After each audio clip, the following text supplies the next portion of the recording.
welcome to Storytime in the Pollinator Garden. I'm Pam from Lincoln City Libraries, and this is Annie, an entomologist from UNL, and we're going to talk about butterflies. Butterflies are another important pollinator along with some other insects. So we're going to find out what some common butterflies are for our area and how we can attract them to our yards.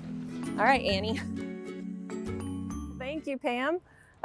So my specialization is on milkweed and monarchs. Oh, cool. So that's what I'm going to focus on today. Okay. And this is a great opportunity for folks in Nebraska and throughout the Midwest to attract monarchs to their garden. It's pretty simple. If you can plant some native species that are flowering to feed the adults, that's a great source for them to fuel their flight, fuel their migration. Okay. In the fall, it'll bring them into your garden. But to get caterpillars in your garden, you want milkweed. Okay. And there are more than 70 species of milkweed in North America to choose from. Okay. Some might just show up in your yard naturally. Yeah. Honeyvine milkweed might be one of them, or common milkweed. Okay. And common milkweed you can see along the roadsides too. Okay, I think I have that in my yard. Yeah. Okay. And monarchs are kind of endangered, is that? Monarchs are considered for listing right now under the Endangered Species Act. Their Okay. numbers have been declining a lot over the past 20 years. Okay. And the best thing we can do for them is plant milkweed. Okay. We've lost a lot of that milkweed on the landscape. And if we can rebuild it in our gardens, in our community spaces, then we can really help the monarchs out and help recover them. Cool. Okay. What does a common milkweed look like? Yeah, so we're lucky enough to have it right here. So common milkweed has a nice fuzzy leaf on the outside, very soft. And these guys are just coming up. Okay. You can plant them from seed. You can buy them at garden stores sometimes. And they're very hardy. And they'll come back year after year after year. And so the monarchs, once they come up from Mexico, they're going to be seeking these out, and you'll start to see eggs. And Okay. pretty quickly in May and June, you'll start to see fewer and fewer leaves on your plants as the caterpillars start to eat them. Okay, so the caterpillars actually eat the leaves. Yeah, the caterpillars can eat an entire plant worth of leaves. Oh, wow. Okay. So they really chew it down, but they do like to move around. So having a few stems for them to move to is really great. Okay. Okay. How big does this get? So once they've been established for a few years, they can get pretty tall. They can get up to here. Okay. They're going to have some nice flowers that will bring in other pollinators as well. Okay. But this will come back year after year and start to send up roots in other places too. Okay. Okay. So you can get a bunch of different stems to support more and more monarchs in your yard. Okay. Does it, like from seed, or like you said, it spreads through the ground? Once you've planted through seed, Okay. it will, or if it's already established in your yard, it will send up new shoots on its own. Okay. And so likely these plants are probably related to each other. Okay. And just kind of connected underground by the same root system. Okay. I didn't know that. Yeah. All right. So common milkweed is a great one. It's very hardy. It's something that people used to try and get rid of a lot. Okay. Because it is a weed and it can really take over sometimes. But for monarchs, it's really what they rely on. I've read about monarch way stations. Uh-huh. Is that something people can do in their yards? Yeah, so really what that's about is just creating a really great nectar source for those Okay. adults. Okay. So in August and September, adults are going to try and migrate south to Mexico. Okay. When that happens, that's a long flight, and that's a time when we don't have a lot of nectar on the landscape. And so if we can create these way stations, these areas where there's a lot of blooming plants, a lot of nectar, that helps them with their journey south. Okay. What else is in the garden here? Let's walk over here. Okay. Okay, so I have this in my yard, Yes, and I know butterflies like it. yes. So golden Alexander, what we have here, is great for black swallowtails. Okay. And we'll bring caterpillars to these plants as well as feed other pollinators that are moving through the area. Okay. But you'll be able to find caterpillars of the swallowtails on here. Okay. I will remember to look for those. Yes. And then I love the bright yellow flowers, and so I think every pollinator probably is attracted to that. A lot of different pollinators will be attracted to it. Okay. And this is also related to dill. So if you have dill in your yard as well, that will bring swallowtails in as well. Nice. Yeah. Okay. So plant extra dill, some for the butterflies and some for me. Some for the kitchen, Yeah, yes. okay. Sounds good. Yeah. Should we go look at some more? Sure. Okay. Let's go. So I have a surprise for you. Okay. So since I do research with monarchs, we actually have some adult monarchs here from our wow. laboratory colony. Okay. Oh, they're beautiful. She's on here. And you grew these in the lab then, or in Yes, like a so greenhouse? year round, we are able to work with monarchs and rear them in the laboratory. Okay. But that requires a greenhouse full of milkweed. I didn't think about that. Yes. Okay. So this is an adult monarch? This is an adult monarch, and this one's a male. Okay. So we can tell he's a male based on these dots on his hind wing. Oh. So that is a clear indicator of a male. Do you want to hold him? Sure. Yeah, if you just grab the He leg. doesn't want me to grab his leg. This is a female. Ah. And you can see she doesn't have on those hind wings a dot there.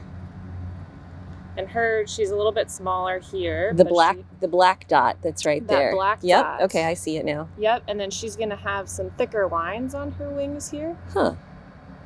But so these females are the ones that you'll be able to see laying eggs on the milkweed, Okay. moving around the landscape. So when you pick up a butterfly, you wait till their wings are closed? So there are some great citizen science projects around monarchs. So something that really helps us as scientists learn about the population is tagging monarchs, which requires people to get their hands on them. Oh, I didn't know that. Yeah, so if you can catch a monarch with a butterfly net preferably, All right. then if you can grab them by the wings here so that they're pushed back and they're not going to be flapping, you can order tags from Monarch Watch, and with those tags there'll be a special number and a special barcode that will ID this butterfly. So we will know if this butterfly makes it to Mexico in August when they migrate or not. Okay. Where do you put the tag? So you'll put the tag on the hind wing here, All right. and it's light enough that it doesn't hold them back with flying. They're still able to move okay. Huh. But it's a great way to learn more about what is going on with monarchs. Interesting. Yeah. They have sticky feet. Yes. Yes, they do. Actually, they have little claws. Yep. So they have hooks that they're going to hold on to. Okay. Huh. They're so beautiful. Yes, they are very charismatic butterfly. Not all species are. Some kind of try and lay low. Monarchs with that bright orange color are just trying to warn other predators that, hey, I'm poisonous. Because monarchs actually are poisonous to many mammals. Okay. Because of the chemicals found in milkweed. Okay.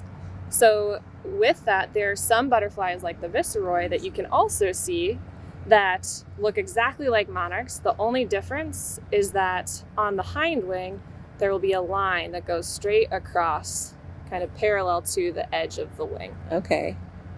I remember that. So they mimic the monarchs They so that mimic the birds monarch, don't eat them. But they're as well. not toxic. Okay. So if a blue jay ate a monarch, it would throw up within 12 minutes. Okay. And completely spit them out. But if it ate a viceroy, it would be just fine. All right. So this over here is a caterpillar. That is a monarch caterpillar. So that is an older caterpillar. They're not that big when they first start. They're very small and wouldn't be visible. But these fifth instars, these big guys, they are the ones that are really gonna do some damage, and you'll be able to see where they've fed, where they've pooped, because they're gonna be really mowing down your milkweed in your yard. Okay. Okay. So sometimes I look at a plant and I can tell it's been eaten, and then there's a bunch of, you can't see the caterpillar, but you can see like small dots or small, it looks like caterpillar poop. What do you call that? We call caterpillar poop frass. Okay. And so, so there will be a lot of that around All as right. well. All right. But what's interesting is there are also other beetles and various insects that feed on milkweed as well, and they have different feeding patterns. So if you see holes in milkweed, that is often a milkweed beetle. If you see just the tip of the stem or tip of the leaf kind of chewed off, that's actually the milkweed beetles. Okay. It's the milkweed bugs that like to chew holes. Monarchs really just kind of take down the whole leaf. Okay. So this caterpillar is actually in the middle of molting. So his head capsule, the face, is starting to kind of pop off.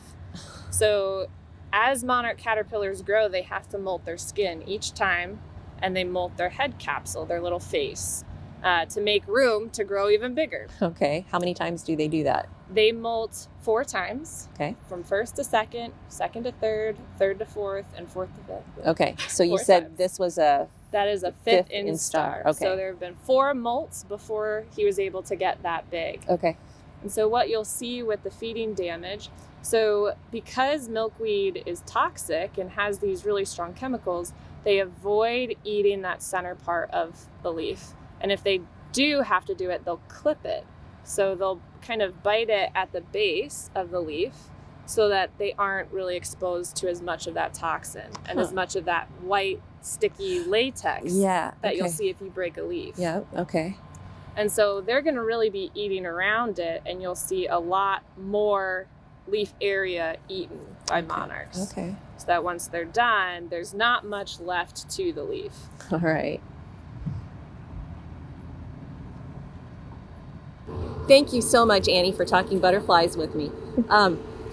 People are going to be really interested. How do they get more information, or who do they contact?